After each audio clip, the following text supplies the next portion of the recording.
Welcome to the One Year Bible, August 31. The Old Testament reading, Job chapter 37, verse 1, through chapter 39, verse 30. Elihu continued, "My heart pounds as I think of this. It trembles within me. Listen carefully to the thunder of God's voice as it rolls from His mouth. It rolls across the heavens, and His lightning flashes in every direction. Then comes the roaring of the thunder, the tremendous voice of His majesty. He does not restrain it when He speaks.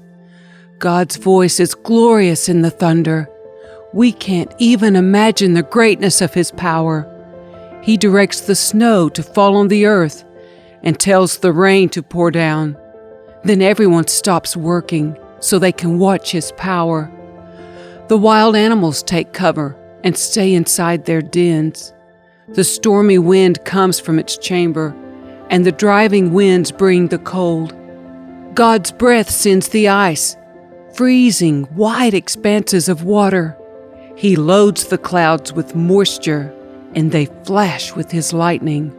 The clouds churn about at His direction. They do whatever He commands throughout the earth. He makes these things happen either to punish people or to show His unfailing love. Pay attention to this, Job. Stop and consider the wonderful miracles of God. Do you know how God controls the storm and causes the lightning to flash from His clouds? Do you understand how He moves the clouds with wonderful perfection and skill? When you are sweltering in your clothes and the south wind dies down and everything is still, He makes the skies reflect the heat like a bronze mirror. Can you do that? So teach the rest of us what to say to God. We are too ignorant to make our own arguments. Should God be notified that I want to speak? Can people even speak when they are confused? We cannot look at the sun, for it shines brightly in the sky when the wind clears away the clouds. So also, gold splendor comes from the mountain of God. He is clothed in dazzling splendor. We cannot imagine the power of the Almighty, but even though He is just and righteous, He does not destroy us. No wonder people everywhere fear Him. All who are wise show Him reverence. Then the Lord answered Job from the whirlwind, "Who is this that questions my wisdom with such ignorant words? Brace yourself like a man, because I have some questions for you, and you must answer them. Where were you when I laid the foundations of the earth? Tell me, if you know so much. Who determined its dimensions and stretched out the surveying line? What supports its foundations? And who laid its cornerstone as the morning stars sang together and all the angels shouted for joy? Who kept the sea inside its boundaries as it burst from the womb, and as I clothed it with clouds and wrapped it in thick darkness? For I locked it behind barred gates, limiting its shores. I said, 'This far, and no farther will you come. Here your proud waves must stop.' Have you ever commanded the morning to appear and caused the dawn to rise in the east? Have you made daylight spread to the ends of the earth to bring an end to the night's wickedness? As the light approaches, the earth takes shape like clay, pressed beneath a seal. It is robed in brilliant colors. The light disturbs the wicked and stops the arm that is raised in violence. Have you explored the springs from which the seas come? Have you explored their depths? Do you know where the gates of death are located? Have you seen the gates of utter gloom? Do you realize the extent of the earth? Tell me about it if you know. Where does light come from, and where does darkness go? Can you take each to its home?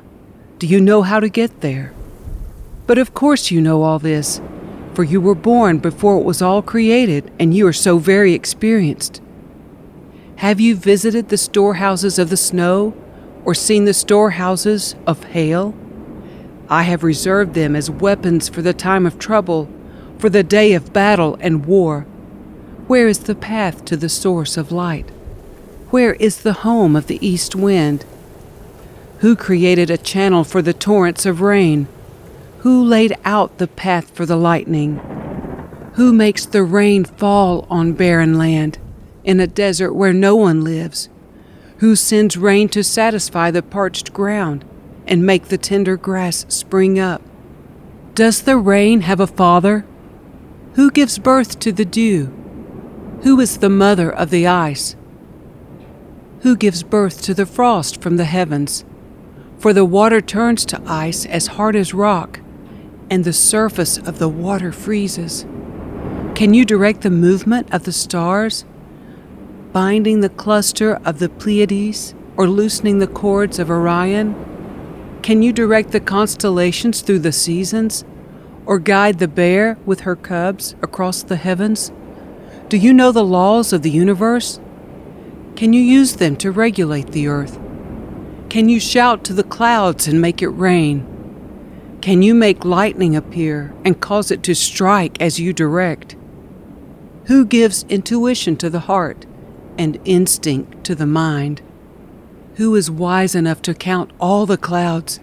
Who can tilt the water jars of heaven when the parched ground is dry and the soil has hardened into clods? Can you stalk prey for a lioness and satisfy the young lion's appetites as they lie in their dens or crouch in the thicket? Who provides food for the ravens when their young cry out to God and wander about in hunger? Do you know when the wild goats give birth? Have you watched as deer are born in the wild? Do you know how many months they carry their young? Are you aware of the time of their delivery? They crouch down to give birth to their young and deliver their offspring. Their young grow up in the open fields, then leave home and never return. Who gives the wild donkey its freedom? Who untied its ropes? I have placed it in the wilderness. Its home is the wasteland. It hates the noise of the city and has no driver to shout at it. The mountains are its pasture land, where it searches for every blade of grass. Will the wild ox consent to being tamed? Will it spend the night in your stall? Can you hitch a wild ox to a plow? Will it plow a field for you? Given its strength, can you trust it? Can you leave and trust the ox to do your work? Can you rely on it to bring home your grain and deliver it to your threshing floor? The ostrich flaps her wings grandly, but they are no match for the feathers of the stork. She lays her eggs on top of the earth, letting them be warmed in the dust. She doesn't worry that a foot might crush them or a wild animal might destroy them. She is harsh toward her young, as if they were not her own. She doesn't care if they die. For God has deprived her of wisdom. He has given her no understanding. But whenever she jumps up to run, she passes the swiftest horse with its rider. Have you given the horse its strength, or clothed its neck with a flowing mane? Did you give it the ability to leap like a locust? Its majestic snorting is terrifying. It paws the earth and rejoices in its strength when it charges out to battle. It laughs at fear and is unafraid. It does not run from the sword. The arrows rattle against it, and the spear and javelin flash. It paws the ground fiercely and rushes forward into battle when the ram's horn blows. It snorts at the sound of the horn. It senses the battle in the distance. It quivers at the captain's commands and the noise of battle. Is it your wisdom that makes the hawk soar and spread its wings toward the south? Is it at your command that the eagle rises to the heights to make its nest?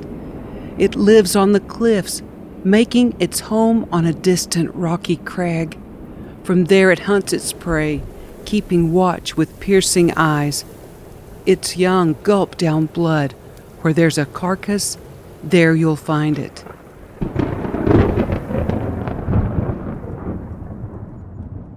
The New Testament reading, 2 Corinthians chapter 4, verse 13 through chapter 5, verse 10. But we continue to preach because we have the same kind of faith the psalmist had when he said, "I believed in God, so I spoke." We know that God, who raised the Lord Jesus, will also raise us with Jesus and present us to Himself together with you. All of this is for your benefit, and as God's grace reaches more and more people, there will be great thanksgiving, and God will receive more and more glory. That is why we never give up. Though our bodies are dying, our spirits are being renewed every day. For our present troubles are small and won't last very long, yet they produce for us a glory that vastly outweighs them and will last forever. So we don't look at the troubles we can see now.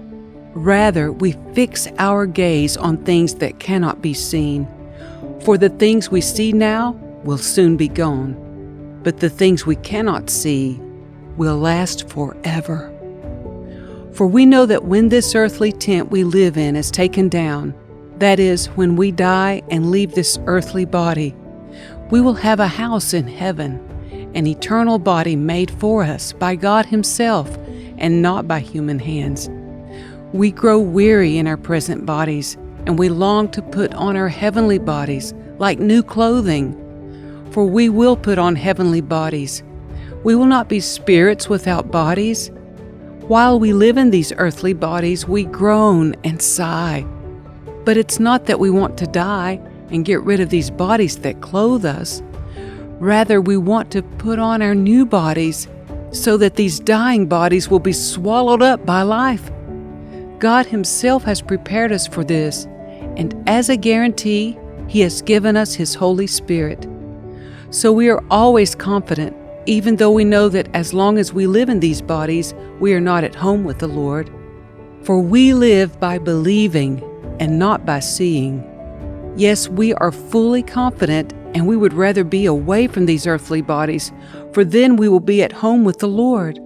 So whether we are here in this body or away from this body, our goal is to please Him. For we must all stand before Christ to be judged. We will each receive whatever we deserve for the good or evil we have done in this earthly body.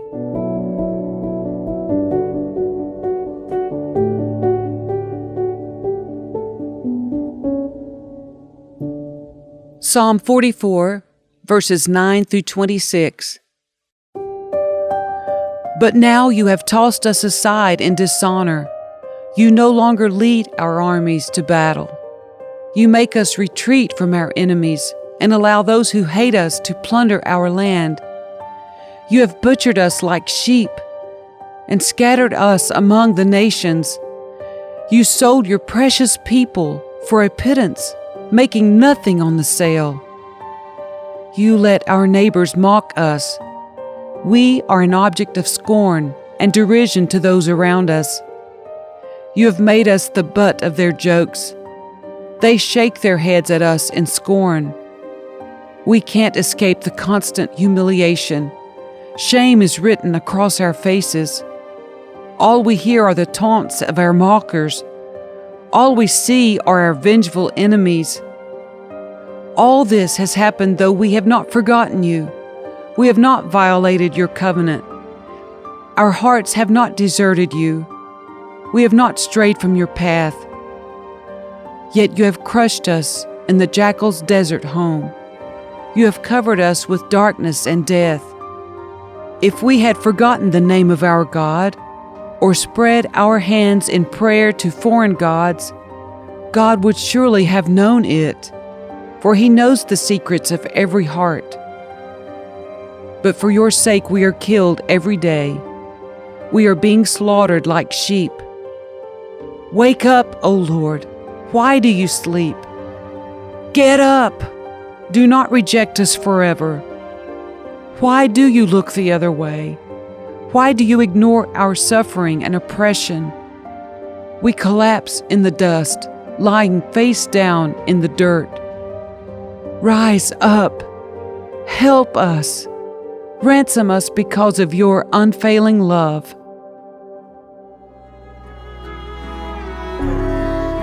Proverbs 22, verse 13.